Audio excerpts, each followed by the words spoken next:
Stove on பண்ணி cooker வச்சுக்கோங்க. குக்கரில் நம்ம ஒரு 20லேருந்து 25 ml அளவுக்கு ஆயில் சேர்த்துக்கலாம்.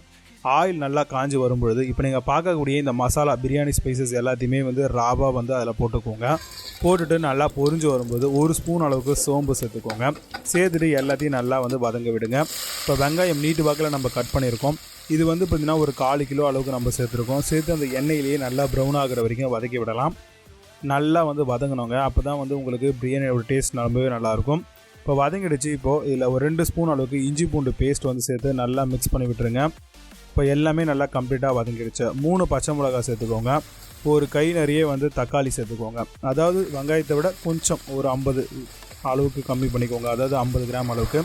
இப்போ சேர்த்துட்டு ஒயிட் பீஸ் வந்து பார்த்திங்கன்னா நம்ம சேர்த்துருக்கோம். கூடவே உருளைக்கிழங்கும் சேர்த்துருக்கோம். ஒயிட் பீஸ் வந்து பார்த்திங்கன்னா கிட்டத்தட்ட வந்து நம்ம ஒரு 150 கிராம் அளவுக்கு சேர்த்துருக்கோம். நைட்டு ஃபுல்லாக ஊற வச்சு சேர்க்கணும். சேர்த்துட்டு இப்போ இது உருளைக்கிழங்கு எல்லாத்தையும் போட்டு தேவையான அளவுக்கு உப்பு சேர்த்து நல்லா வதங்க விட்டுட்டு 1 ஸ்பூன் அளவுக்கு தனி மிளகாய் தூள், பிரியாணி மசாலா நான் இங்கே சேர்த்துருக்கேன். 2 ஸ்பூன் அளவுக்கு நம்ம சேர்த்துருக்கோம்.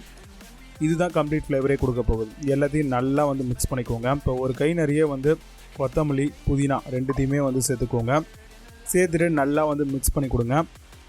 இப்போது நம்ம தயிர் வந்து பார்த்திங்கன்னா ஒரு 100 ml அளவுக்கு நம்ம சேர்த்து நல்லா வந்து மிக்ஸ் பண்ணி விட்டுடலாங்க. இப்போ எல்லாமே நல்லா கம்ப்ளீட்டாக மிக்ஸ்அப் ஆகிடுச்சு. இப்போ 1/2 லெமன் வந்து பிழிஞ்சு விட்டுருங்க. இந்த ஸ்டேஜ்லேயே பிழிஞ்சு விட்டுட்டு நல்லா வந்து பார்த்திங்கன்னா எல்லாத்தையும் ஒரு சேர மிக்ஸ் பண்ணி விட்டுட்டு இப்போ வந்து பார்த்திங்கன்னா 1 கிளாஸ் அரிசிக்கு 1.5 கிளாஸ் தண்ணி அப்படின்ற காம்பினேஷனில் தண்ணியை வந்து ஆட் பண்ணிக்கோங்க. நல்லா கொதி வரும்பொழுது சோயா பீஸ் உங்களுக்கு இருக்கும் இல்லையா, அதாவது நம்ம சோயாவையும் நம்ம வந்து போட்டிருக்கோம், சோயா சங்க்ஸ், அதையும் சேர்த்துட்டு அரிசி வந்து பார்த்திங்க அப்படின்னா உங்களுடைய தேவைக்கு ஏற்ற மாதிரி சேர்த்துக்கோங்க. தண்ணி அளவை மட்டும் கரெக்டாக மெயின்டைன் பண்ணிக்கோங்க. இப்போ எல்லாத்தையும் நல்லா மிக்ஸ் பண்ணிவிட்டு நல்லா கொதி வரும்பொழுது மேலே கொஞ்சமாக கொத்தமல்லி தூவிட்டு இப்போ குக்கர் மூடி ஒரு 2லேருந்து 3 விசில் விட்டுக்கோங்க. அரிசிக்கு ஏற்ற மாதிரி விட்டுட்டிங்க அப்படின்னா இப்படி சூப்பராக உங்களுக்கு ஒயிட் பீஸ் பிரியாணி வந்து பக்காவாக ரெடி ஆகிடும். எல்லாத்தையும் நல்லா மிக்ஸ் பண்ணிவிட்டு பிளேட் சர்வ் பண்ண வேண்டியதான். ரொம்பவே சூப்பராக இருக்கும். கண்டிப்பாக ட்ரை பண்ணி பாருங்கள். வீட்டில் செம்மையாக சாப்பிடுவாங்க கிட்ஸ்.